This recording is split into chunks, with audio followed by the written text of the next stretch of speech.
A champagne flute shatters on a marble floor the moment Emily realizes the microphone was never meant to amplify her voice, only her humiliation. Because tonight isn't a celebration. It's a trap with spotlights, and the man who could stop it is supposed to be thousands of miles away until the doors open. But when he finally speaks, the room goes silent for a reason no one expected. Before we begin, if stories like this matter to you, please consider subscribing to the channel. It's free. It helps us a lot. And now let's begin. The music swelled like a heartbeat that didn't belong to Emily. Gold lights swept across the ballroom of the Halston Meridian Hotel, glinting off sequined gowns and watches that looked heavier than wedding rings. The countdown clock above the stage read, "Use your 4:12 until midnight," and the room buzzed with that expensive kind of joy. Laughter too loud, smiles too perfect, everyone pretending their year had been flawless. Emily Carter stood just behind the velvet curtain, holding a stack of cue cards that felt damp in her hands. "Breathe," she whispered to herself, like the word could become oxygen. A stage manager with an earpiece leaned in. "You're on in 10 seconds. Remember, keep it light, fun, short." Short. Emily nodded because nodding was safer than speaking. She wore a midnight blue dress she'd borrowed from her friend Jenna, and it fit like a promise she wasn't sure she deserved. The company had told her she'd be introducing the new project that will change everything. They said it was a chance to shine. She'd believe them, because Emily always believed people right up until they gave her a reason not to. She stepped onto the stage, and the lights hit her so hard she couldn't see faces, only silhouettes, glittering outlines, a sea of wealth and power. The MC's voice boomed through the room. And now, to announce the future of Hawthorne & Co. Please welcome our brilliant project lead, Emily Carter. Polite applause. Emily walked to the microphone, her heels clicking like a countdown of their own. She glanced at the teleprompter. It was blank. Her stomach tightened. She looked down at her cue cards. The top card was not her notes. It was a single sheet with one sentence printed in large bold font. "Say you're sorry." Emily's throat went dry. She flipped to the next card, fingers trembling. "Tell them why you failed." The third card, "Smile, or you're fired." A chill moved through her, sharp and immediate. The ballroom seemed to tilt. She lifted her gaze and tried to find someone, anyone, who would look back with something resembling kindness. Instead, she saw laughter. Not loud laughter. Worse, the kind people tried to hide behind champagne. And then she saw him. Richard Voss stood near the front, immaculate in a black tuxedo, his hair perfectly swept back, his smile warm enough to fool anyone who didn't know what cold looked like up close. Richard raised his glass slightly in Emily's direction, as if toasting her courage. Her heart slammed. This was him. This was always him. Her mind flashed backward, quick, jagged images. Richard helping her revise slides late at night. Richard insisting she email him drafts. Richard placing a hand on her shoulder a little too long and saying, "Don't worry, Emily. I'll make sure you're taken care of." Richard casually asking, "You did double-check those numbers, right?" Richard smiling when she said yes. And now the numbers weren't on the teleprompter. Now her cue cards were a weapon. Emily's lips parted, but no sound came out. The MC, still on stage to the side, whispered with his smile frozen, "Go on?" The room waited. Her face burned under the lights. Her hands shook so badly the paper fluttered audibly against the microphone. And then someone in the audience called out, "Read it!" A few people chuckled. Emily's eyes stung, but she refused to cry. Not here, not for them. She swallowed hard and leaned toward the microphone anyway, because she'd spent her whole life learning how to keep standing even when everything inside her begged to run. "Good evening," Emily began, her voice thinner than she wanted. Her words echoed, lonely. "Tonight, I was invited to announce a new project." Murmurs, heads turning. Emily forced a small smile that felt like it might crack her cheeks. "But it seems my notes have been updated." A ripple of laughter. She heard it. felt it like nails. Richard's smile widened. Emily inhaled and lifted the first card slightly. "I'm supposed to say I'm sorry." The laughter grew louder, and it punched the air out of her lungs. She glanced down again, and the next line hit her like a slap. "Admit you cost the company millions." Emily's vision blurred. That wasn't true. She hadn't cost them anything. The project delays weren't on her. She'd warned them, begged for more time, flagged the risks. But Richard had reassured Daniel Hawthorne. Richard had smiled and said he had it handled. Daniel. Her mind went to Daniel Hawthorne like a reflex, like a prayer. Daniel Hawthorne, founder, CEO, the face on business magazines, the man everyone described with words like visionary and ruthless, even though Emily's rare interactions with him had been brief and oddly quiet. Daniel was supposed to be in Tokyo. That's what everyone said. That's what Richard said. That's what the company calendar said. Emily's eyes scanned the room again anyway. And that's when she saw the doors. They opened at the back of the ballroom, and cold winter air slipped in like a secret. A figure stepped inside. Tall, broad shoulders, a dark coat draped over a tuxedo like he hadn't even bothered with the usual performance of arriving elegantly.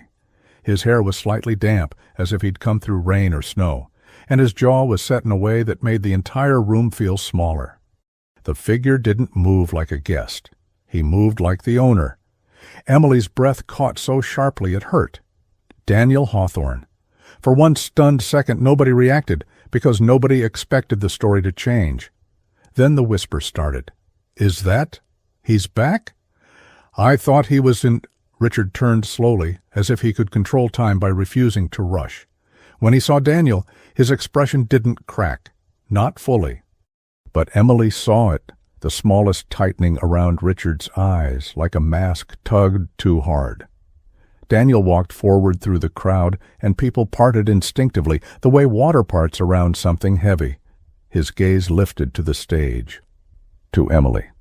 And in that instant, Emily felt something she hadn't felt all night. Not safety, but possibility. She didn't know Daniel, not really. She was a project lead, a name on internal emails, a face he'd nodded at in meetings while looking past her to the larger numbers. But when Daniel's eyes met hers now, they didn't look past her. They landed, steady and direct, like he was seeing a person for the first time. Emily's fingers loosened on the cue cards. Daniel reached the front and stopped near the stage stairs. He didn't smile. He didn't wave. He simply spoke to the nearest security guard. Quietly. The guard blinked, swallowed, and nodded. Then Daniel climbed the steps. The MC stepped back as if the air suddenly belonged to someone else. Daniel walked to the microphone beside Emily and placed one hand on the stand, casual, controlled. He leaned slightly toward Emily, not close enough to be inappropriate, but close enough that she could smell something clean and winter sharp on his coat. Cedar, cold air, a hint of smoke like he'd just come out of a car and into a storm. In a low voice only she could hear, Daniel said, "Emily Carter." "Are those your notes?" Emily's throat worked. "No." "Did you write any of this?" She shook her head once. "No." Daniel's eyes flicked to the cue cards in her hands. Then his gaze moved past her, to the room, to Richard. Daniel turned back to Emily, and there was something in his expression she couldn't place. Not anger. Not yet. Something colder. Then, "Don't read them," Daniel said. Emily's breath trembled out. The ballroom was silent, stunned by the simple audacity of defiance. Daniel stepped fully into the microphone, his voice carried without effort. Not loud, just certain. "Ladies and gentlemen," Daniel Hawthorne said, "Happy New Year." A few uncertain laughs. Daniel continued, "I was supposed to be in Tokyo. I returned early." Richard's smile returned, smooth as oil. He lifted his hand slightly, as if welcoming Daniel's surprise appearance. "Daniel, what a pleasant—" Daniel held up one finger. Richard stopped mid-sentence, still smiling, but his eyes sharpened. Daniel didn't look away from the crowd. Before midnight, this company was going to announce a new project. He glanced to Emily then, briefly. And apparently, it was also going to publicly execute an employee on stage. A collective inhale. The MC's face went pale. Richard let out a soft chuckle. Come on, it's a joke. A little... Daniel's head tilted slightly, like he was listening to something unimportant. It's not funny, Daniel said, calm as glass. Then Daniel reached gently toward Emily's hand. May I? He asked. Emily hesitated for half a second, then handed him the cue cards. Daniel flipped through them slowly so the cameras could capture the printed cruelty. He held one up, letting the room see the bold text. Say you're sorry, Daniel read aloud. He flipped another. Smile or you're fired, gasps, murmurs. Daniel looked out at the crowd again. Who approved these? Silence. Richard finally stepped forward, his voice charming, measured. Daniel, with respect, this is a celebration. We don't need drama. Emily knows the project had setbacks. Emily's chest tightened. Daniel's gaze snapped to Richard for the first time. And when Daniel looked at Richard, the room felt the shift. Daniel Hawthorne's voice stayed calm, but each word sharpened. Richard Voss? My partner? The man I trusted to run things while I was gone. Richard smiled wider, like he enjoyed being introduced. Always at your service. Daniel lifted one cue card again. So, tell me, Richard, was humiliating Emily Carter part of the new project? Richard's smile didn't falter. Of course not. But accountability is important. Investors like transparency. Emily made mistakes, and Emily couldn't breathe. Daniel turned slightly, angling his body toward Emily without fully stepping in front of her, but somehow shielding her anyway. Daniel spoke into the microphone, voice steady. Emily Carter did not make the mistakes. The room froze. Richard's eyes narrowed. Daniel? Daniel's gaze cut him off. I have the audit files, Daniel said quietly. Richard's smile twitched. Daniel looked back at the crowd. I came home early because something didn't add up. Missing invoices, contracts signed under my authority that I never saw, budget reallocations that were creative. A murmur swelled like a wave. Daniel continued, and tonight I walked into this ballroom and watched a room full of educated adults laugh while a competent employee was set up to fail. His eyes swept the crowd, investors, board members, executives. I won't pretend I'm impressed. The silence was suffocating. Emily's eyes stung, but she forced herself not to cry, not because she was ashamed, but because she couldn't believe someone was finally saying what she'd been too small to say. Richard laughed lightly, as if this was all theater. Daniel, you're tired. Jet lag makes everyone paranoid. We can talk privately. Daniel smiled then, but it wasn't warmth.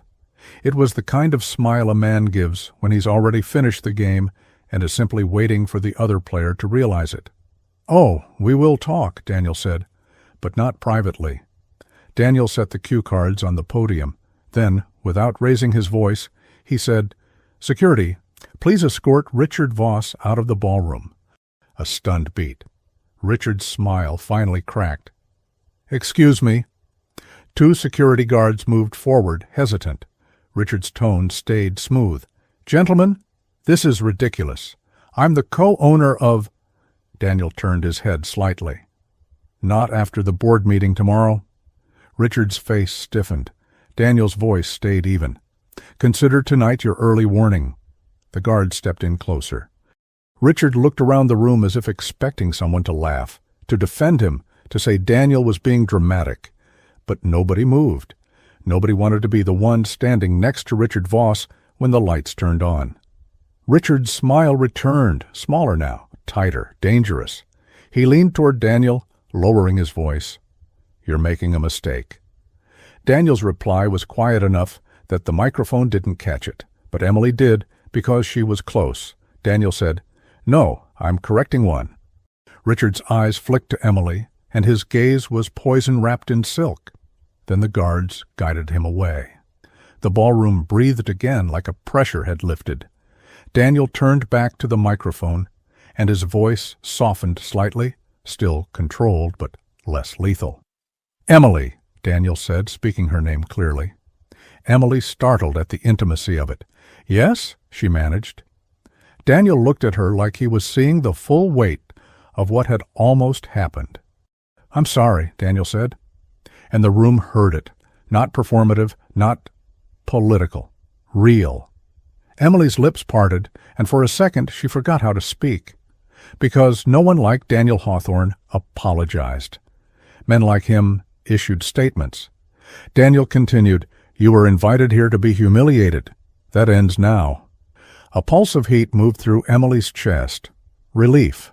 Shock. Something else she didn't dare name. Daniel looked back at the crowd. "If any of you came for entertainment, I suggest the fireworks outside." A few nervous laughs. Daniel stepped away from the microphone and turned to Emily, lowering his voice again. "Emily," Daniel said, "can you walk?"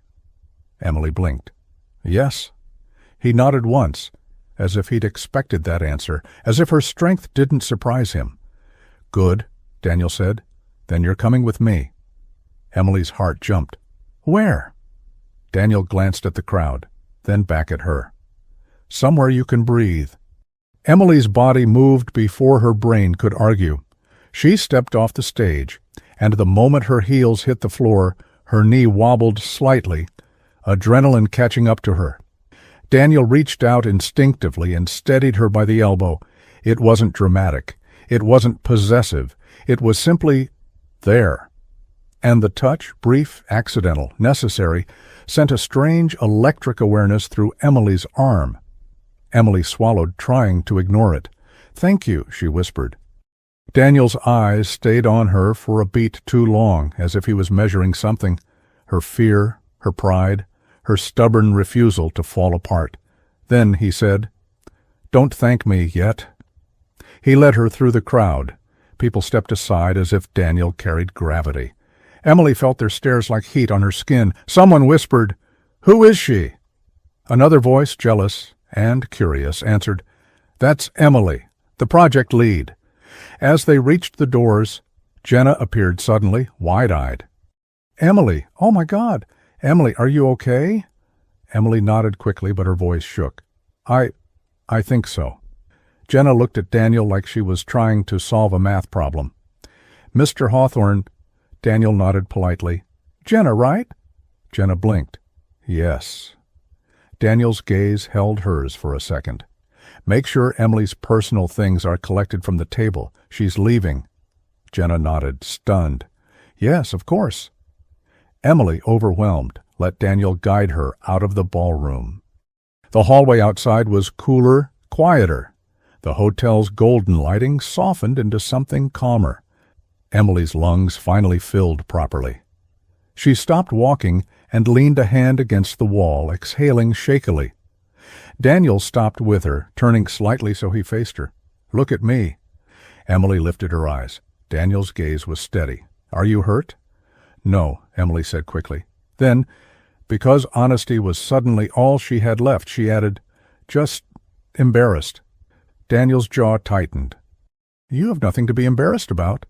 Emily gave a humorless laugh. "I was standing on a stage holding Smile or You're Fired cards. It was pretty humiliating." Daniel's eyes flicked down and back up. "You didn't smile." Emily blinked. Daniel continued, "That matters." Emily's throat tightened unexpectedly. "I almost did." Daniel's voice softened, just a fraction. "But you didn't." A beat passed, heavy and intimate, in a way Emily wasn't prepared for. Then, because life couldn't stay still, someone rushed down the hallway.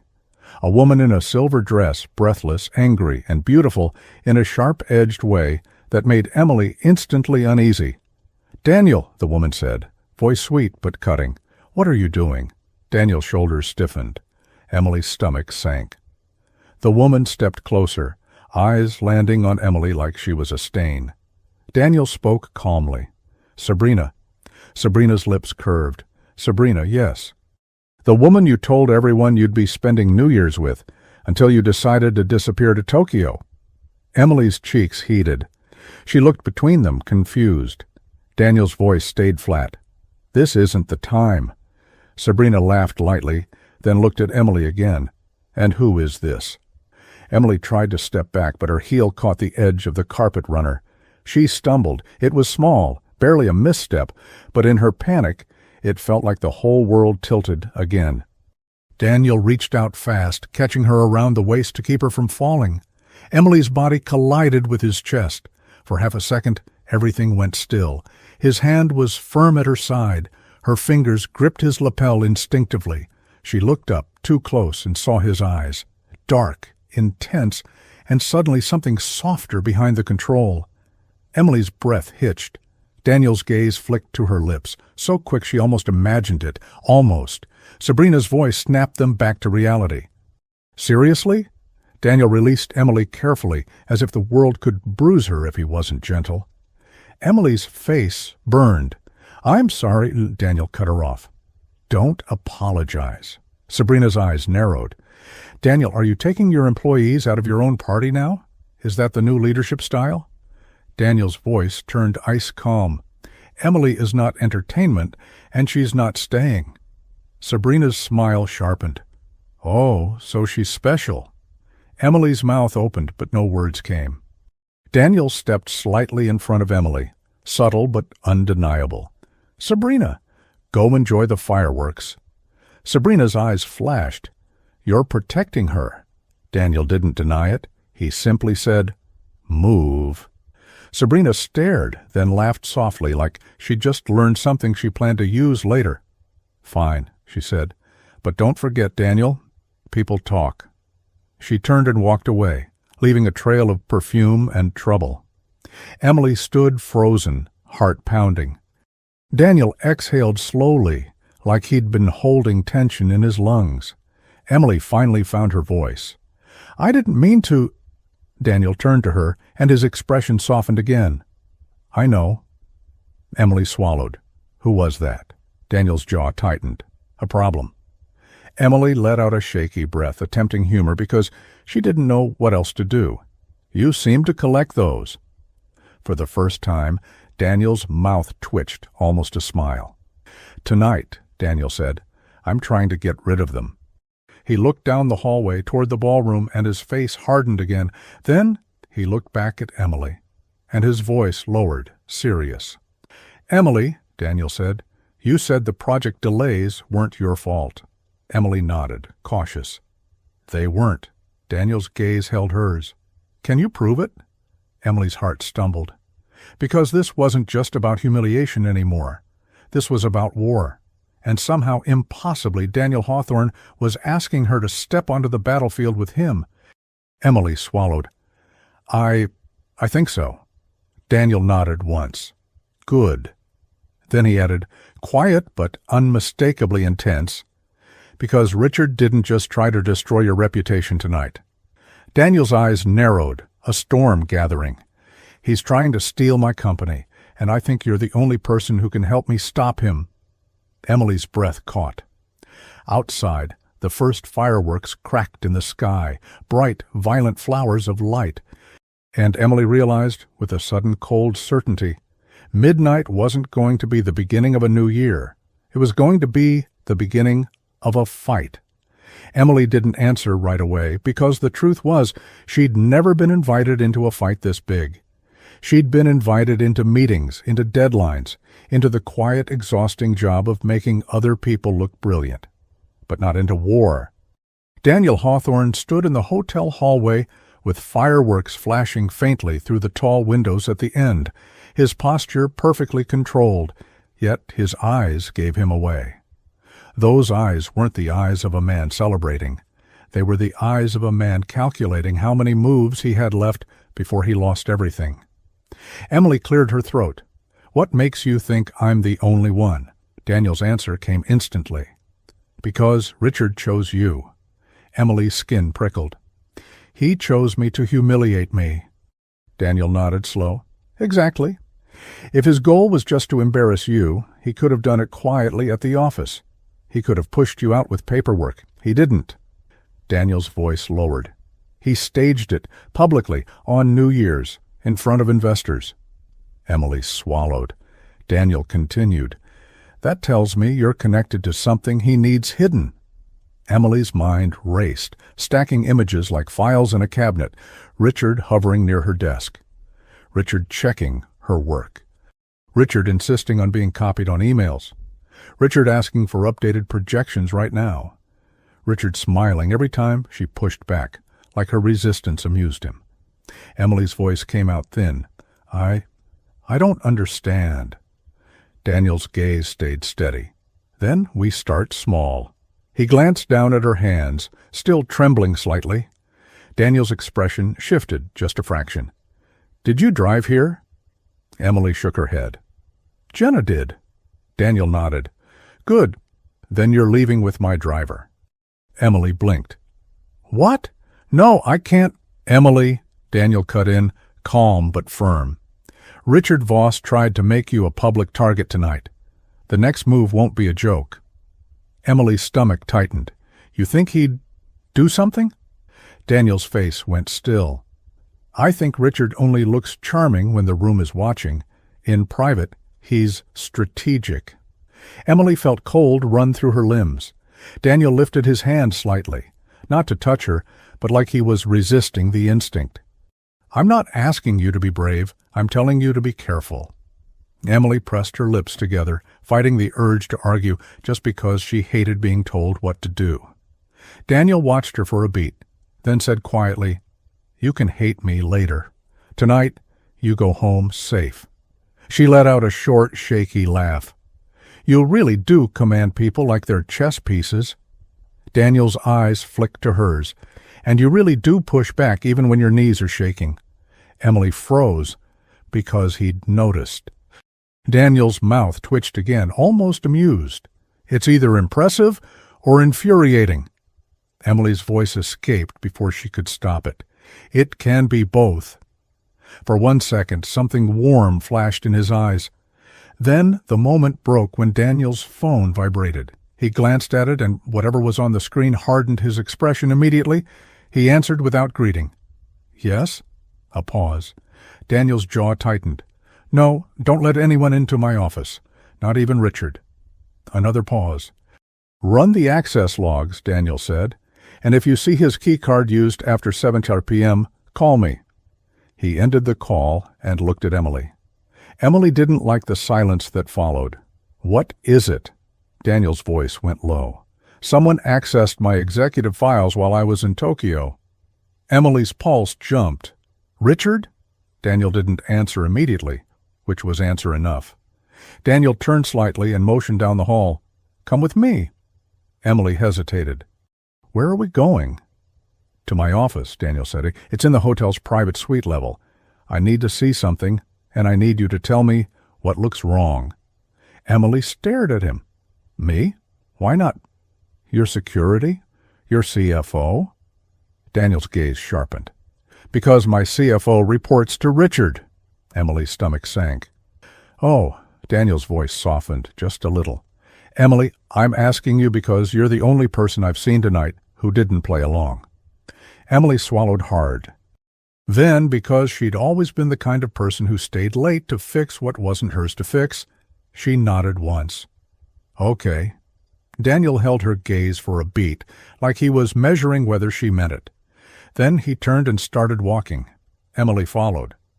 They moved down the corridor past a set of elevators marked private, guarded by 2 hotel staff. The staff straightened instantly as Daniel approached. Mr. Hawthorne, one said respectful. Happy New Year. Daniel didn't slow. Happy New Year. Emily tried not to stare at how easily the world parted for him. Inside the elevator, the air changed. It became quieter, tighter, like the walls were listening. Emily shifted awkwardly, suddenly aware of how close they were. Daniel pressed the button for the top floor. The elevator hummed upward.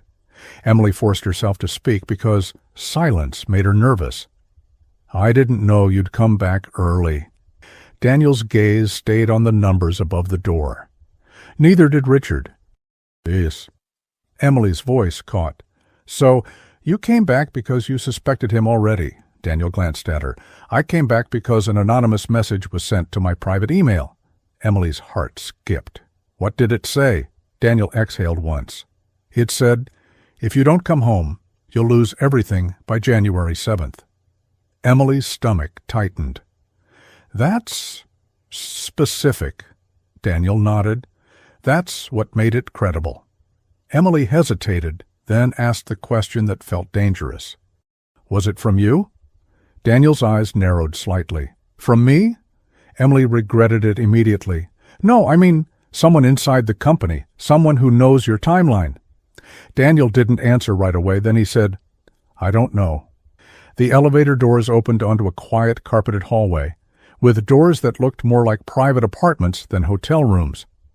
A security keypad waited at the end. Daniel entered a code without looking, then placed his palm on a scanner. The lock clicked. He pushed open the door. Emily stepped inside and immediately felt like she'd entered a different world. The suite office was sleek and understated. Dark wood, soft lighting, walls of glass overlooking the city. Papers were arranged too neatly to be casual. There was a long table with a laptop open and a second monitor turned slightly as if someone had recently been standing there. Daniel's gaze went straight to the desk. He walked to it quickly, like a man following a scent. Emily stayed near the doorway, suddenly feeling like she didn't belong in a room this expensive. Daniel's voice cut through the space. Emily, come here. She did. As she approached, she noticed the smallest detail. Daniel's jacket was still damp at the shoulders. He hadn't even stopped to become comfortable. He leaned over his laptop and typed. The screen lit with a set of folders labeled with dates and board meeting notes. Emily's eyes skimmed titles she recognized. Project Crownline, Investor Strategy, Meridian Acquisition. Then she saw one she didn't recognize. Transfer Authorization. Draft. Her stomach tightened. Daniel clicked it. A document opened. It was formatted like a legal agreement. Emily scanned the first paragraph, and her blood went cold. Daniel, Emily whispered. Daniel looked at her. What? Emily pointed to a line. That clause, it says the controlling interest transfers, Daniel's voice went flat, to Richard. Emily nodded, swallowing. Yes. Daniel's jaw tightened so hard she saw the muscle jump. Emily's mind raced. But you didn't sign this. Daniel's eyes narrowed. No. Emily read further, faster, heart pounding. It references a board vote, January 7th. Daniel went still. January 7th. The date from the anonymous message. Emily looked up at him, breath shallow. Daniel, he's planning a board coup. Daniel didn't blink. I know. Emily stared. You know and you still... Daniel's voice dropped. I need proof, Emily. Proof that will hold when Richard smiles at the board and calls me emotional and tells them I've been unstable since my father died. Emily's throat tightened. She hadn't known Daniel's father had died, but the way he said it, so contained, made it sound like something he'd been forced to swallow for a long time. Daniel leaned closer to the screen, scrolling. Richard can't win with charm alone. He needs leverage. He needs a paper trail that makes it look legal. Emily's pulse pounded. And he wants to use me as distraction. Daniel nodded once. He needed you to become the headline in this room. So, nobody watched his hands. Emily's hands clenched. So what do you want from me? Daniel turned his head and looked at her fully now. And the way he looked at her did something to her breathing, like he wasn't just seeing an employee, but a person standing at the edge of a cliff with him. I want you to tell me everything Richard ever asked you for, Daniel said. Every file, every email, every late-night favor. Emily's voice shook. He asked for projections. He asked for access to the investor portal. He asked me to resend the board deck. Daniel's eyes sharpened. Did you? Emily's cheeks heated. Yes, because he said you requested it. Daniel's jaw tightened. Emily rushed, but I forwarded it through the official system. There's logs. Daniel nodded once. Good, we can track it. Emily inhaled, trying to steady herself. But Daniel, If I help you, he'll come for me. Daniel's gaze held hers, and his voice turned quiet. He already came for you. Emily swallowed. Daniel stepped closer, just one step, and lowered his voice. If you walk away now, you go back to being his target. Alone. Emily's breath caught. Daniel continued, If you help me, you're still a target, but you won't be alone. The room seemed to shrink. Emily's heart felt like it was pushing against her ribs. She tried to make her voice sound light, because if she didn't joke, she might break. Is that your official recruitment speech? Daniel's eyes flicked down to her mouth, then back up. No. Emily forced a small smile. Because it's kind of intense. Daniel's mouth curved, almost a smile. Good. It's supposed to be. Emily's stomach did a strange flip. Then, as if the universe couldn't let her breathe for too long, the suite door behind her clicked. Emily turned sharply. The door opened. Jenna stood there, holding Emily's coat and purse, eyes wide. I'm sorry, Jenna whispered. The staff let me up. Emily, are you okay? I saw Richard being escorted out, and Jenna's gaze flicked to Daniel, then back to Emily, then back to Daniel again, like she was watching a soap opera in real time. Daniel spoke calmly. Thank you, Jenna. Jenna blinked. Of course, Jenna stepped in and handed Emily her coat. Their fingers brushed, and Jenna's eyes silently screamed, Explain later. Emily swallowed. Thanks. Jenna looked at Daniel like she was trying to decide whether to bow or run. Mr. Hawthorne, if Emily's in trouble... Daniel's gaze stayed steady. Emily is going to be protected. Jenna's brows lifted. By you? Daniel didn't hesitate. Yes. Emily's face burned. Jenna's mouth opened, closed, then she nodded, stunned. Okay, great. Love that. Emily shot Jenna a warning look. Jenna gave a tiny shrug, as if to say, What? It's the truth. Daniel turned back to Emily, voice low again. Go home tonight. Sleep. Tomorrow morning, 8 a.m., my private office, not the main floor. Emily hesitated. What if Richard... Daniel's tone hardened slightly. He won't touch you tonight. Emily's voice came out small. How can you be sure? Daniel's eyes held hers. Because he knows I'm watching now. Emily's heart thudded. She nodded slowly. Okay. Daniel's gaze stayed on her for a beat longer than necessary. Then he said, softer. Emily, you did something tonight.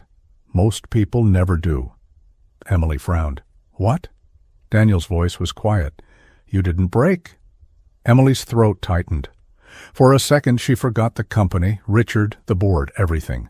Because being seen like that, truly seen, was more intimate than any touch. Emily swallowed hard and managed, I almost did. Daniel's gaze dipped briefly to her hands again, then back up. But you didn't, Daniel said. A pause. Then Emily tried to breathe and failed because the air felt too full of him. She turned quickly, tugging on her coat, trying to regain control. I'll go. Jenna stepped closer to her, whispering urgently, Emily, are you sure? Emily whispered back, I'll explain tomorrow. Jenna's eyes narrowed. You better. Emily moved toward the door, but as she did, her heel caught the edge of the rug again, because apparently her dignity had decided to take the night off. She stumbled forward. And this time, Daniel caught her faster. His hand wrapped around her forearm and pulled her upright with a steady strength that stopped her like a magnet. Emily ended up inches from him again, close enough to feel warmth through his shirt, close enough to notice that his eyes weren't just dark, they were tired, close enough to notice the smallest crease between his brows, like he carried more than money and power. Emily's breath hitched. Daniel didn't let go right away. His thumb rested lightly against the inside of her wrist for 1 second too long, and Emily felt it. Not just physically, emotionally, like a quiet signal saying, I'm here. Jenna cleared her throat loudly. Daniel's hand dropped instantly. Emily's cheeks burned. Sorry, my shoes are trying to ruin my life. Daniel's mouth curved faintly. They're doing a good job. Emily blinked, surprised. Was that humor? From Daniel Hawthorne? Jenna let out a sharp little laugh, delighted. Oh my God, he's human. Daniel's gaze slid to Jenna, mildly unimpressed. Don't spread rumors. Emily's lips parted and then, against her will, she laughed. It was small, breathless, real, and Daniel watched her like that sound mattered more than the fireworks outside. Emily stopped laughing too quickly, embarrassed by how good it felt. Daniel's voice dropped, quiet and controlled again. Get home, Emily? Emily nodded. Okay. She stepped out with Jenna, but just before the door closed, Daniel's voice stopped her. Emily. Emily turned back. Daniel's eyes held hers. Tomorrow. Don't wear heels. Emily blinked. Then, because she couldn't help herself, she said, Is that a CEO order? Daniel's mouth twitched. It's a survival recommendation. Emily smiled despite herself. Yes, sir. Daniel's gaze stayed on her for a beat, and his voice turned even softer. Good night, Emily. Her chest tightened. Good night, Daniel, she said. The door closed, and as Emily walked down the hallway with Jenna, her heart was doing something terrifying. It wasn't just fear anymore. It was the first flicker of something that felt like destiny, making a mistake on purpose. Because the man she was never supposed to be close to had just become the one person she couldn't look away from. And tomorrow, the fight would begin. Morning came too fast. Emily woke up with the kind of tired that felt like it lived in her bones. Yet her mind was sharp, spinning, replaying every second of the night before. The cue cards, the laughter. Daniel's hand catching her. Richard's eyes like a promise of revenge. And the worst part? The tiny, treacherous warmth that kept blooming in her chest whenever she remembered Daniel looking at her like she mattered. Emily stared at her ceiling for a long beat, then sat up and muttered, No, absolutely not. I am not falling for my boss. Her phone buzzed. A new message. Unknown number. You looked beautiful last night. Too bad it won't last. Emily's stomach dropped. She stared at the screen, frozen. Then another message came in. Same number. Don't go to him. He won't save you. Emily's fingers went cold. Her heart hammered, loud enough she swore it could shake the room.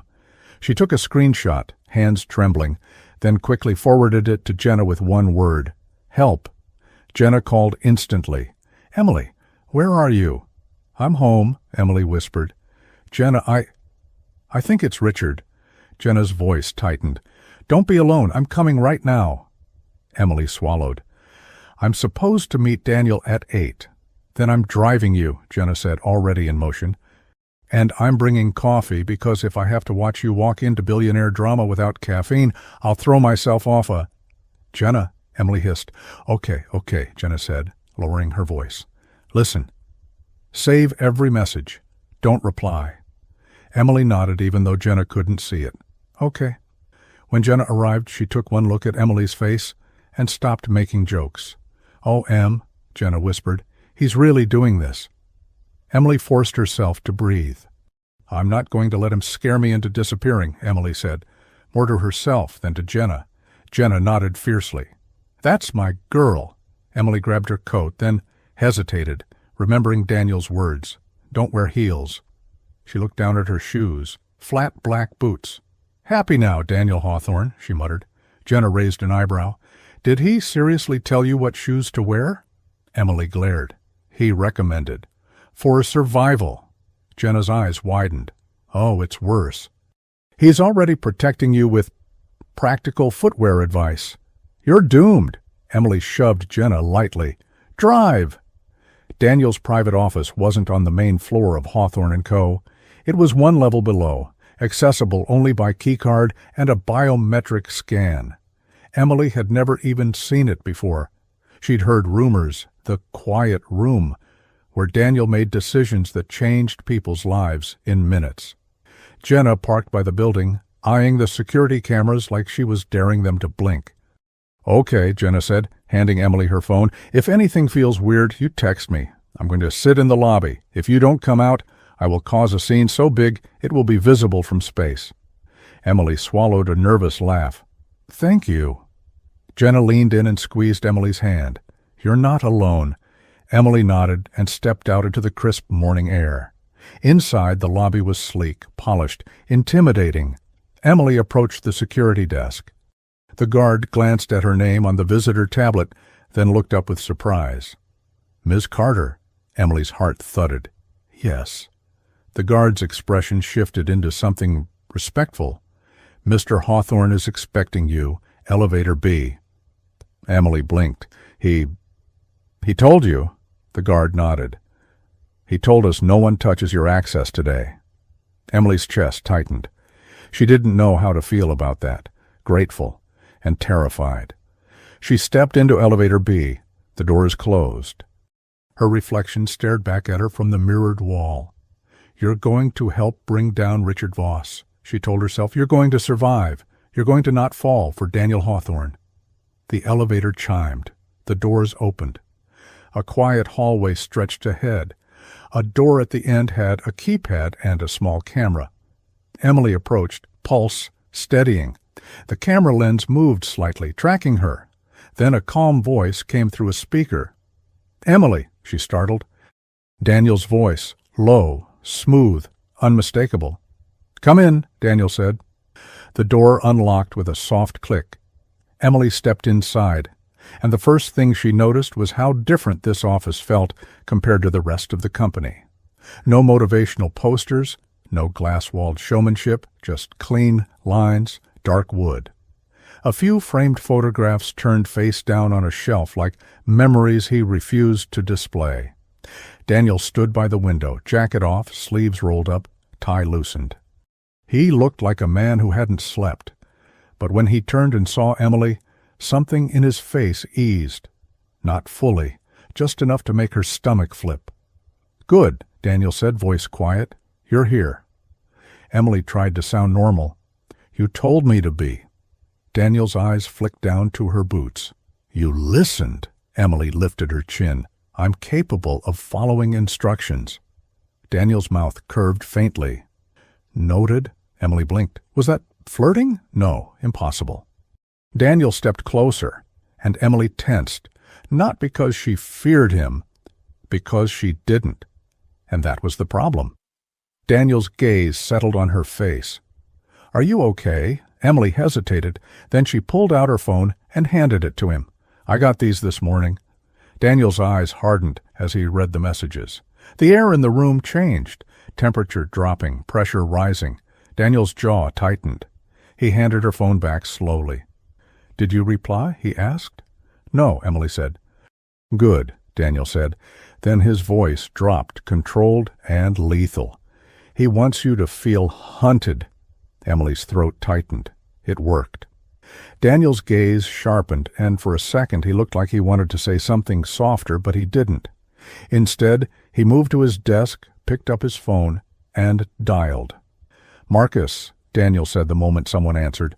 "I need a trace on an anonymous number, now." A pause. Daniel's eyes stayed on Emily. "Yes?" Threatening messages. "And I want building security doubled. Emily Carter is under my protection." Emily's chest tightened again at that phrase. "Under my protection." Daniel ended the call and exhaled through his nose like he was forcing calm. Emily tried to ground herself. "Daniel, what do we do?" Daniel gestured toward the chair across from his desk. "Sit." Emily sat, hands clasped tightly in her lap. Daniel opened a folder on his laptop and pulled up a timeline. "January 7th, Daniel said, pointing. "That's when Richard plans to call an emergency board vote." Emily swallowed. "To transfer controlling interest." Daniel nodded. "He needs two things, a narrative that I'm unfit, and documents that make the transfer look legitimate." Emily's mind raced. "So the humiliation last night was to discredit me, so if I speak up, no one believes me?" Daniel's gaze held hers. "Exactly." Emily's heart pounded. "But why me? Why not? Someone higher up?" Daniel's voice stayed calm. Because you're close enough to the data to be useful and low enough in rank that no one protects you. Richard thought you were disposable. Emily's stomach churned. Daniel leaned back slightly, studying her. He underestimated you. Emily let out a shaky breath. He did. Daniel's mouth twitched. And he underestimated me, too. Emily hesitated, then asked quietly, "So what's the plan?" Daniel's gaze sharpened. "We build a case. We find the paper trail. We expose him before January 7th. Emily's pulse jumped. "How?" Daniel slid a folder across the desk to her. Inside were printouts of emails, some with Emily's name, some with Richard's, some with attachments labeled Revised Board Deck. Emily's stomach dropped. "These are mine." Daniel nodded. "They're altered." Emily scanned quickly. The email headers were hers, her address, her timestamps, yet the content was subtly wrong. Word choices she wouldn't use, attachments she hadn't sent. Emily's hand shook. "He forged them." Daniel's voice went quiet. "Yes?" Emily looked up, terrified. "Daniel, he's framing me." Daniel's gaze hardened. "He tried." Emily's throat tightened. "If the board sees this, they'll think I—" "They won't," Daniel said, cutting her off. Emily blinked. Daniel leaned forward slightly, voice firm. "Because you're going to help me prove it, and I'm going to make sure no one touches you." Emily swallowed. "You can't promise that." Daniel's eyes held hers, intense. "I don't make promises I can't keep." Emily's chest tightened again. Silence fell for a beat. Thick, dangerous. Then, because Emily was Emily, she tried to lighten it. "So, are you like this with all your employees?" she asked, voice shaky but teasing. "Threatening villains before breakfast?" Daniel stared at her. Then, slowly, he gave the faintest smile. "Only the ones who trip in front of me twice in one night," Daniel said. Emily froze, her face heated. It was the rug's fault. Daniel's eyes softened a fraction. "Of course." Emily's heart did an embarrassing little leap. Then Daniel's expression turned serious again. He tapped the folder. "I need you to tell me which of these emails you actually sent." Emily nodded, focusing. "Okay."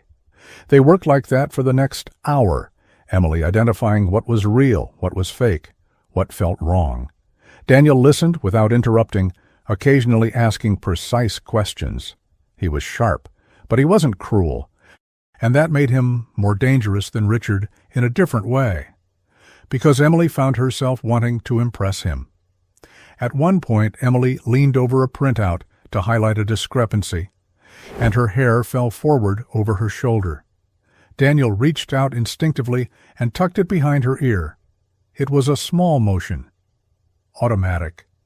And the moment his fingers brushed her skin, Emily forgot how to breathe. Daniel froze too.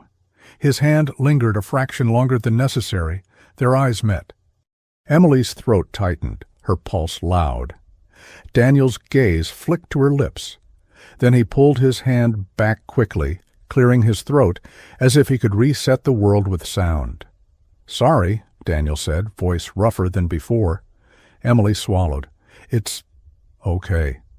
Neither of them moved for a second. Then Emily, panicking, reached for her coffee cup. Except it wasn't hers, it was Daniel's. She took a sip, and instantly made a face. "Oh my God." Daniel blinked. "What?" Emily coughed lightly. "This tastes like regret and bad decisions." Daniel stared at her. Emily held up the cup. "Do you drink this willingly?" Daniel's mouth twitched. "It's espresso." Emily grimaced. "It's punishment." A beat. Then Daniel's shoulders shook slightly. Emily froze, shocked. Was Daniel Hawthorne laughing? It was quiet, restrained, like he wasn't used to letting it out. But it was real, and something in Emily's chest softened dangerously. Daniel looked at her, still amused. "What do you drink?" Emily blinked. "Normal coffee with sugar, like a person who wants to live." Daniel's eyes held hers. "Noted." Emily tried not to smile, failed. And then the door to the office opened. A tall man in a suit stepped in. Security, by the look of him. "Mr. Hawthorne," the man said. "We traced the number." Daniel's expression hardened instantly. "And?" The man hesitated, glancing at Emily. "It's from a burner phone, but the purchase was made through a corporate card." Emily's stomach dropped. Daniel's voice went cold. "Whose card?" The man swallowed. "Richard Voss's executive expense account." Emily's breath caught. Daniel's gaze lifted to Emily. Steady, dangerous, calm. "He just signed his name," Daniel said quietly. Emily's hands trembled. "Then we can stop him." Daniel nodded once. "Yes?" Then his eyes narrowed, focused like a blade. "But we're not just going to stop him, Emily." Daniel's voice dropped, intense. "We're going to end him." Emily swallowed, heart pounding, not with fear, with something else. Because she realized in that moment, this wasn't just a corporate battle. It was personal now, and she was standing right beside the most powerful man in the room, a man who had just laughed because of her, a man whose touch still lingered on her skin, and a man who, if she wasn't careful, could ruin her in ways Richard never could. Outside the glass, the city moved on like nothing had changed. But inside that office, Emily felt the truth settling like a vow. Richard Voss had started a war, and Daniel Hawthorne had finally found someone worth fighting with. Emily didn't realize how deep she'd stepped into the fire until Daniel's phone buzzed again. This time, he didn't answer immediately. He stared at the screen, jaw tightening, then turned the phone face down on the desk. Emily noticed. "Bad news?" Daniel exhaled slowly. "Predictable news." Emily's fingers curled around the edge of the chair. "Which is—" Daniel met her eyes. "Richard knows you're here." Emily's stomach dropped. "How?" Daniel's gaze flicked briefly to the door, then back to her. "Because he just requested an emergency meeting with HR about you." Emily went cold. "About me?" Daniel nodded once. "Allegations. Professional misconduct, breach of confidentiality." Emily's chest tightened. That's insane." Daniel's voice stayed calm, but there was steel underneath. "It's strategy." Emily pushed back from the desk and stood, nerves crackling through her. "He's trying to discredit me before I can talk?" "Yes," Daniel said simply. Emily paced once, then stopped. "Then I should go to HR first. I should explain." Daniel's head tilted slightly. "And walk into a room Richard controls?" Emily hesitated. Daniel stood and stepped closer, not looming, but present, grounding. "No," Daniel said. "You don't move without me." Emily's heart thudded. "Daniel, I can't just—" Daniel's voice softened but didn't bend. "Emily, look at me." She did. And something about the way he said her name, steady, low, cut through the panic. "You're not reckless," Daniel continued. "You're not emotional. You're not sloppy." Emily swallowed. "You're careful," Daniel said. "You document. You double-check. You don't panic." Emily's lips parted. "How do you know that?" Daniel's gaze held hers. "Because if you were any of those things, Richard wouldn't be scared." Emily's breath caught. Daniel took a step back, giving her space. "If you go to HR now, you look defensive. If you stay, we control the timeline." Emily crossed her arms tightly. "So I just hide?" Daniel shook his head. "No, you prepare." Emily frowned. "Prepare for what?" Daniel's expression sharpened. "For the moment Richard thinks he's already won." Emily's pulse raced. "When?" Daniel glanced at the clock on the wall. "Tomorrow." Emily's eyes widened. "Tomorrow?" Daniel nodded. "He's accelerating." Emily let out a shaky breath. "Because of last night." Daniel's jaw tightened. "Because of you." Emily's stomach twisted. "I didn't ask for this." Daniel's voice went quiet. "Neither did I." For a moment, the room felt too small. Two people standing on opposite sides of a choice that would change both of their lives. Emily broke the silence. "What do you need from me today?" Daniel studied her for a long beat. Then he said, "I need you to trust me." Emily swallowed. That's not easy. Daniel's gaze didn't waver. I know. A pause. Then Emily exhaled and nodded once. Okay.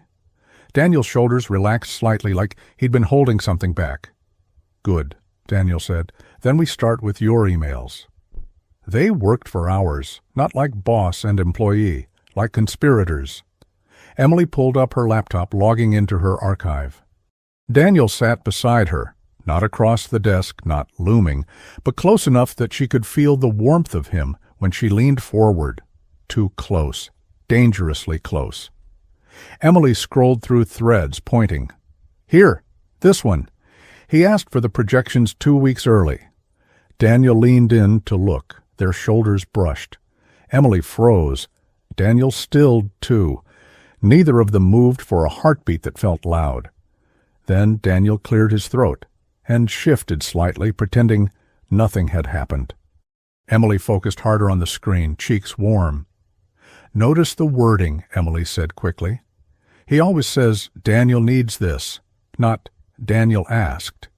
Daniel nodded. Subtle authority laundering. Emily blinked. Is that a term? Daniel's mouth twitched. It is now. Emily huffed a small laugh before she could stop herself. Daniel glanced at her. You okay? Emily nodded, then hesitated. I think so. Daniel's gaze lingered on her face, searching for cracks. You don't have to pretend with me. Emily swallowed. That's new. Daniel didn't look away. Get used to it. Her heart did something uncomfortable. They continued. Emily flagged attachments, timestamps, inconsistencies. Daniel matched them against access logs, financial movements, internal approvals. It was like watching two halves of a machine click together.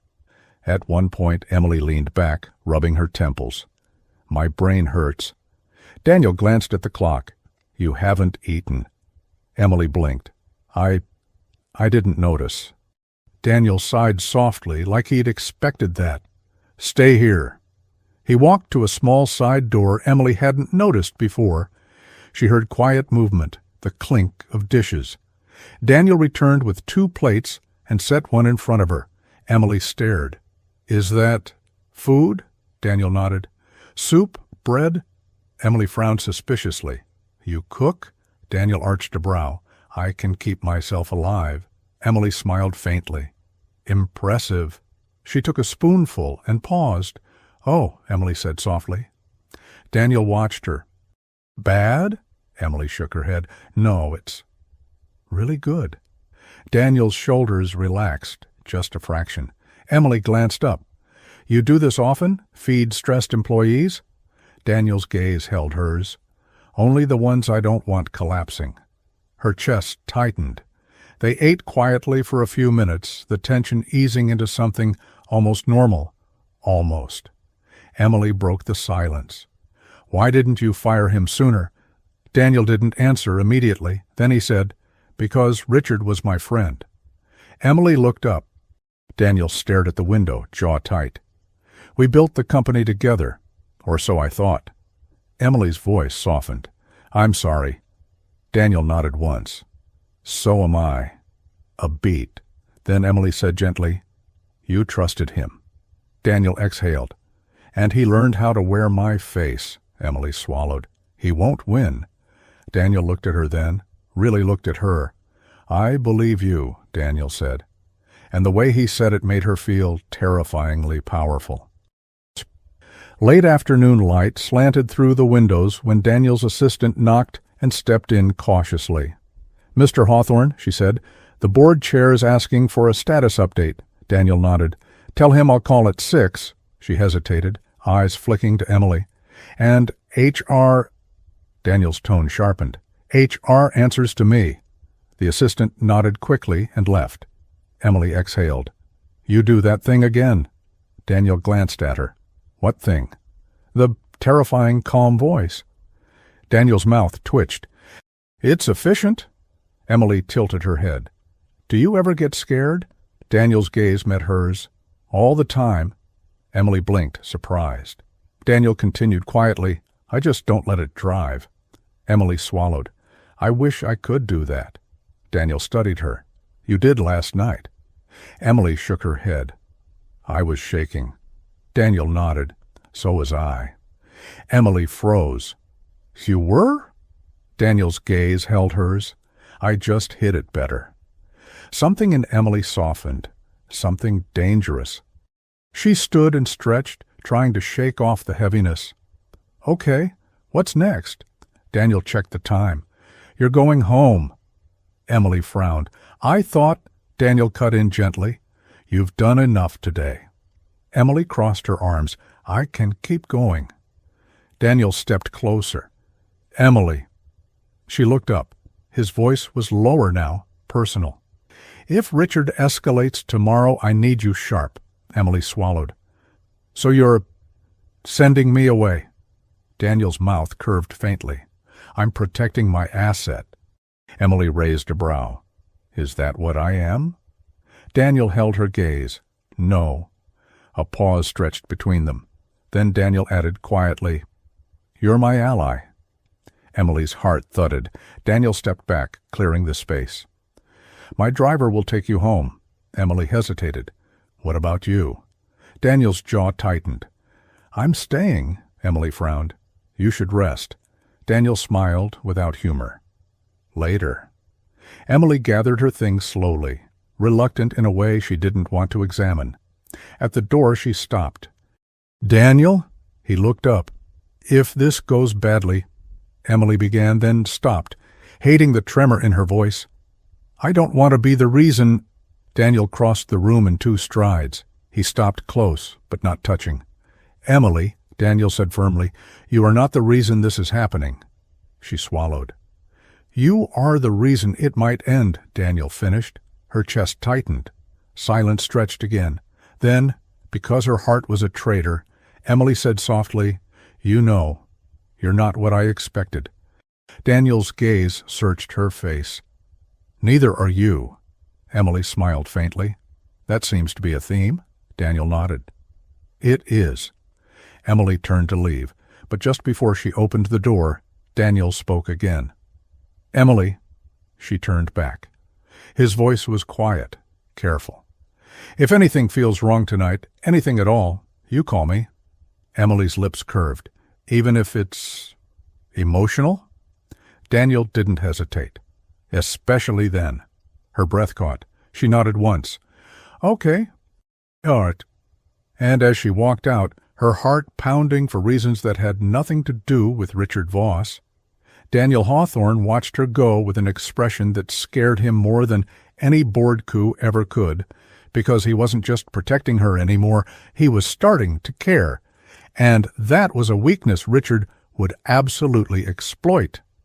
Outside, Emily stepped into the evening air, phone buzzing with a message from Jenna asking if she was alive.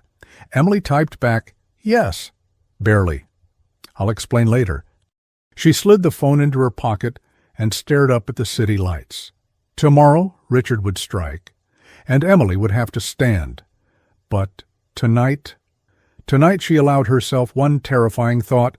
She wasn't just fighting for the truth anymore, she was fighting for Daniel. And that realization scared her more than anything else. Emily barely slept. Every time she closed her eyes, she saw Richard smile, polished, patient, predatory. And then Daniel's voice followed, calm and steady, like a hand at her back telling her not to fall. By morning, the city looked sharper, brighter, like it knew something was about to break. Emily showered, dressed, and checked her phone. No new messages from the burner number. That silence was worse than threats. Her phone buzzed again, this time a name. Daniel, her heart jumped embarrassingly fast. She answered, trying to sound awake. Good morning. Daniel's voice came through, low and controlled. Did you sleep? Emily hesitated, then chose honesty. Not really. A pause. Neither did I, Daniel said. Something about that, about knowing he'd been awake too, settled her nerves and unsettled her heart at the same time. Daniel continued. The board meeting was moved up. Emily's stomach tightened. To when?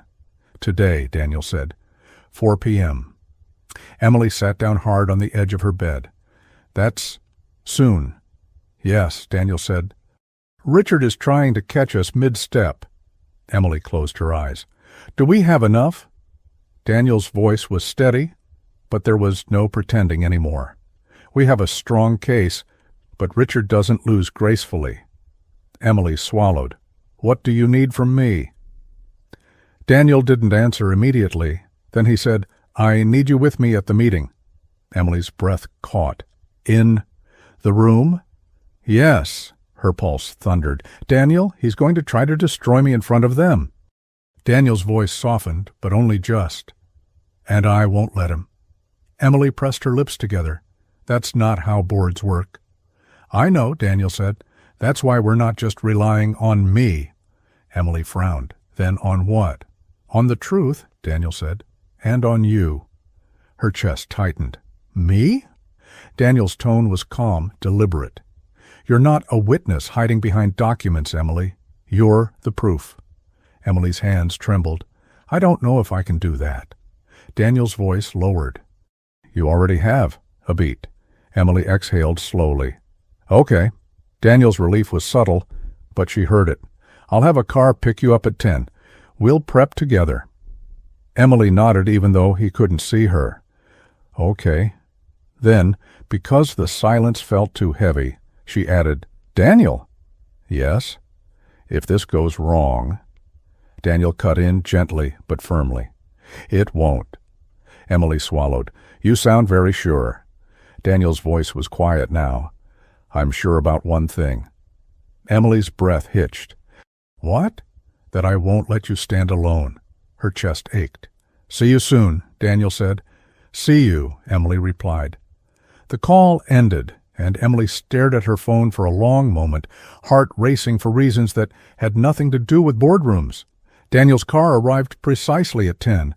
Emily climbed into the back seat, nerves buzzing under her skin. The driver nodded respectfully and pulled into traffic. When they arrived at the building, Daniel was already waiting near the private entrance. No jacket, sleeves rolled up, tie loosened again. He looked like a man preparing for impact. Emily stepped out, and Daniel's gaze swept over her, not assessing, not judging, checking. You okay? He asked. Emily nodded. As I'll ever be. Daniel held her gaze for a beat, then nodded. Good. Inside his office, the air was tense but focused. Documents covered the desk. Screens glowed with timelines and financial trails. Emily sat beside Daniel again, closer this time by necessity, their shoulders brushing as they leaned over files. Daniel pointed to a chart. This is where he rerouted funds. Emily nodded. And this is when he asked me for updated projections, 3 hours before the transfer. Daniel glanced at her. You caught that fast. Emily shrugged, trying to stay grounded. He rushed me. That's how I knew something was off. Daniel's mouth curved faintly. You trust your instincts. Emily looked at him. You should too. Their eyes met. The moment lingered dangerously. Daniel looked away first. At noon, someone knocked. Mr. Hawthorne, his assistant said. Richard has arrived. Emily's stomach flipped. Daniel stood, shoulders squaring. Good. Emily rose too, heart pounding. He's early? Daniel's gaze hardened. He wants to intimidate. Emily swallowed. It's working. Daniel stepped closer, lowering his voice. Emily. She looked up. If at any point you want to stop, if it's too much, you say the word. Emily searched his face. And then what? Daniel's answer was immediate. Then we walk. Her chest tightened. You'd leave? Yes, Daniel said simply. With you. Emily's breath caught. Daniel. He shook his head slightly. This isn't just about the company anymore. Emily nodded slowly. I know. The boardroom was glass and steel, sunlight pouring in like judgment. Board members sat in polished chairs, murmuring softly. Richard stood near the far end, relaxed, smiling, perfectly at ease. His eyes flicked to Emily the moment she entered. The smile sharpened. Emily felt her pulse spike, but she didn't look away. Daniel entered beside her. The room shifted. Richard stepped forward. Daniel, glad you could make it. Daniel's voice was calm. "I'm always glad to show up when someone tries to steal from me." A murmur rippled through the room. Richard chuckled lightly. "Still dramatic." Daniel gestured to the table. "Shall we?" They took their seats. Emily sat to Daniel's right. Richard watched her like a cat watching a door it planned to break through. The board chair cleared his throat. "Let's begin. Richard, you requested this meeting." Richard nodded. "Thank you. I'll be brief." He stood, hands resting lightly on the table. "In light of recent instability in leadership and concerns about data handling, I believe it's in the company's best interest to discuss a temporary transfer of control." Emily's chest tightened. Richard turned slightly, eyes locking on her. "Unfortunately, this involves serious misconduct by a member of our project team." Daniel's voice cut in, sharp and calm. "Careful, Richard." Richard smiled. "I always am." He slid a folder across the table. "These emails show confidential material being shared without authorization." Emily recognized them instantly. Her forged words stared back at her. Richard looked at the board. "This behavior exposes us to legal risk." Daniel leaned back slightly.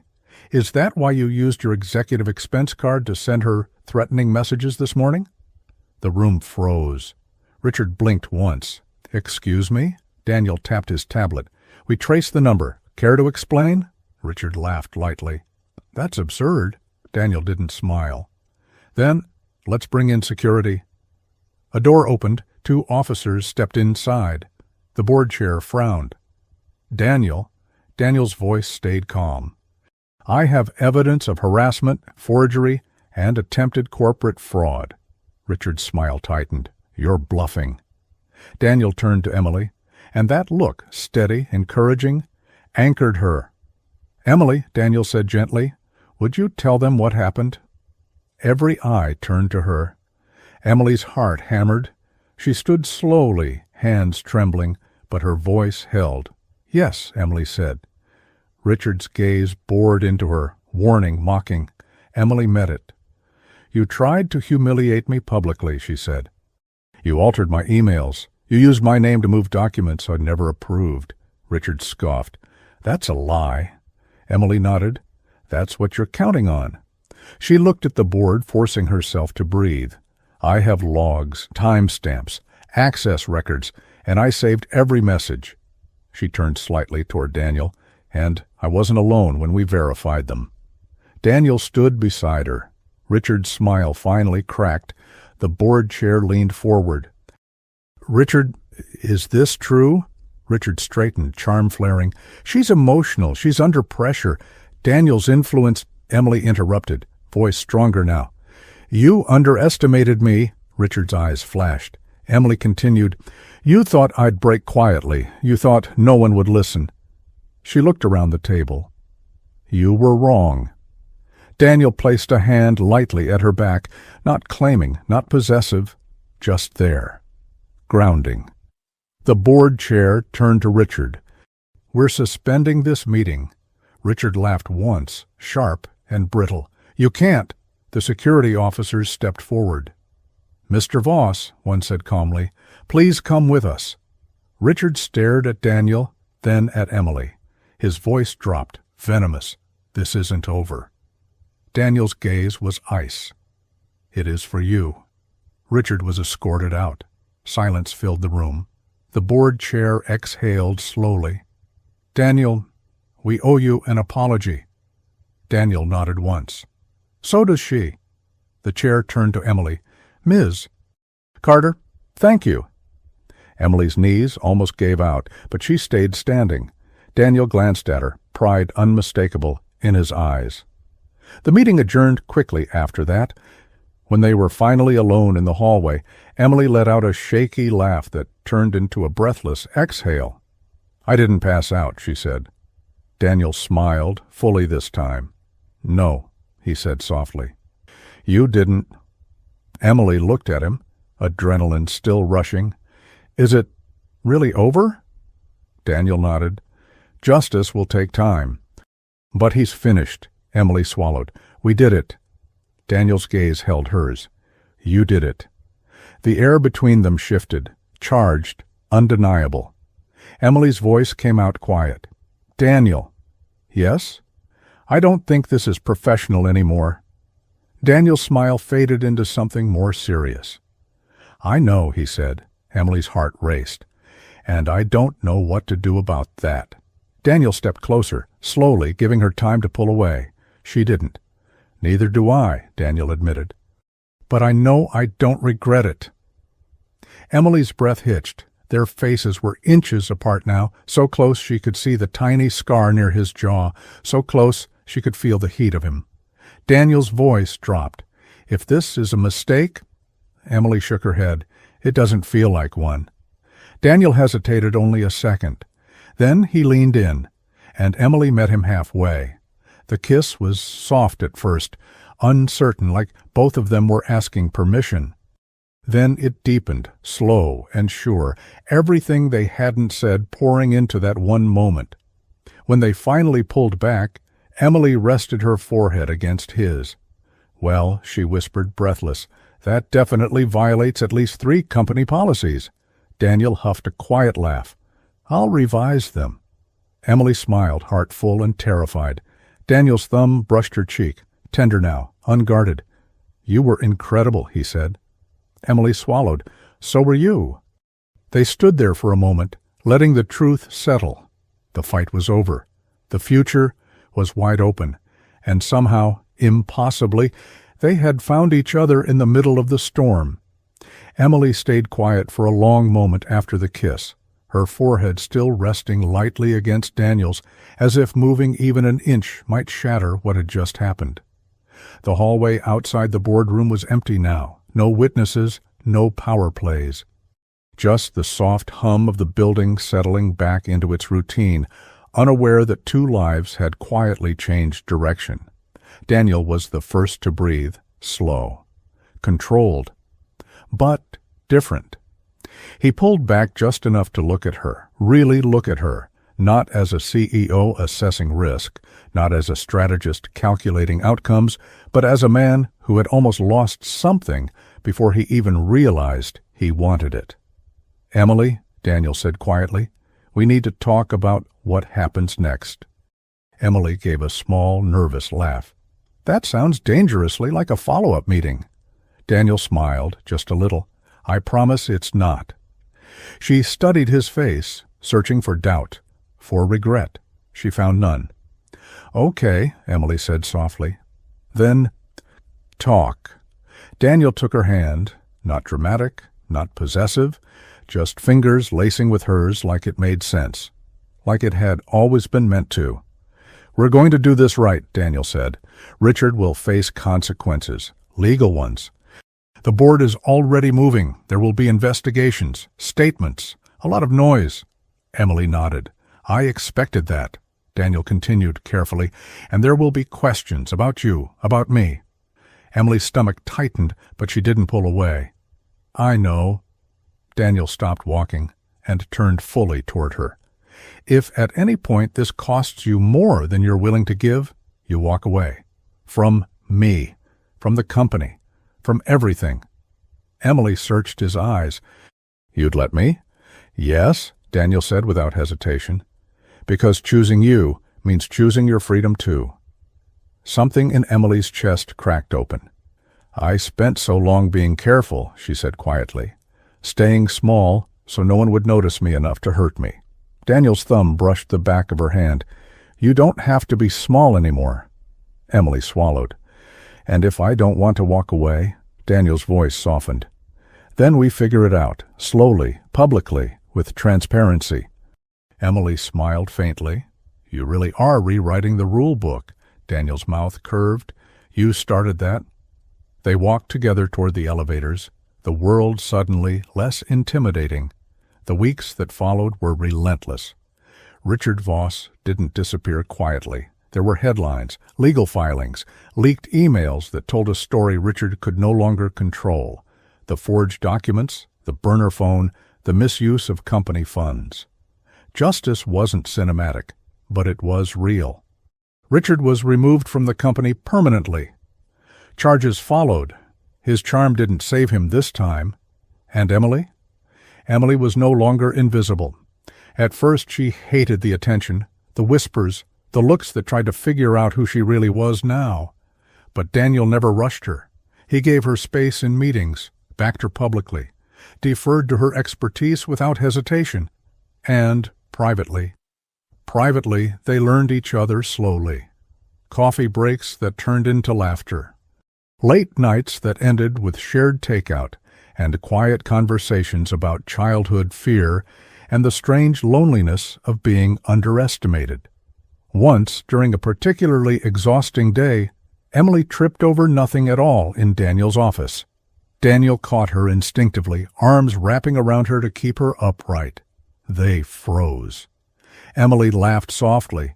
At this point, I think the universe is doing it on purpose. Daniel smiled against her hair. It's consistent, at least. She looked up at him. You know, this is how it started. Me falling, you catching. Daniel's voice was low. I plan to keep catching you. Emily's breath hitched, not with fear this time, with certainty. The night it became official wasn't marked by an announcement or a headline. It was quieter than that. They stood on Daniel's balcony overlooking the city, lights glowing below like 1,000 second chances. Emily leaned against the railing, wrapped in one of Daniel's jackets. So, she said lightly, CEO and former project lead. Daniel pretended to think.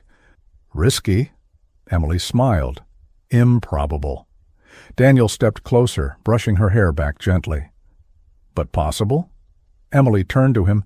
I never imagined someone like you would see someone like me. Daniel shook his head.